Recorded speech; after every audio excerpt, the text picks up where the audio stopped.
Pyongyang invited Seoul's Taekwondo demonstration and performing arts team to North Korea to put on a show there. Visible signs of willingness to keep the current reconciliatory momentum going.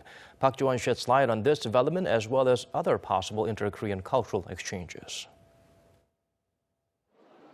The proposed arts performances would be the first time that any South Korean arts company has given a performance in North Korea's capital, Pyongyang, since 2002, when South Korea's KBS Symphony Orchestra performed together with the North State Symphony Orchestra. They played a variety of pieces, including Arirang, Korea's traditional folk song that has been sung on the peninsula well before it was divided in the mid-20th century. A few days later, a South Korean rock band and singers took to the stage together with North Korean singers.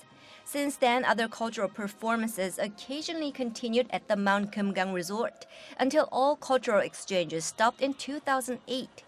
But last month, North Korea's arts companies resumed inter-Korean cultural exchanges with performances in the South to mark the Pyeongchang Winter Olympics. No specific dates of a possible performance in Pyongyang by a group from the South have yet been revealed, but it is expected that the performances will likely be held after summit talks between the leaders of the two Koreas. The performances are expected to include a range of genres, such as traditional music, classical music, and even K-pop performances.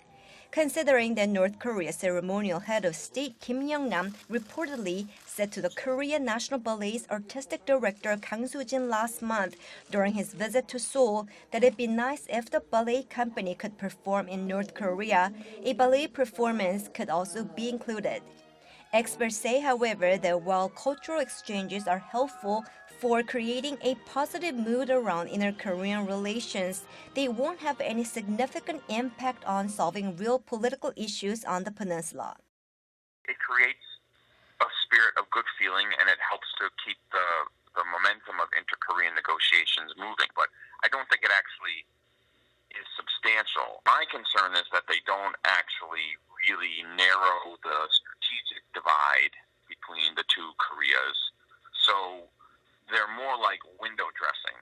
You know, they create some atmosphere, they create some positive momentum, but they don't really get to the major issues between the two Koreas.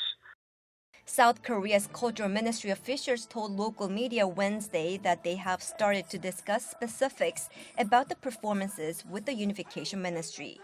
Park Ji-won, Arirang News.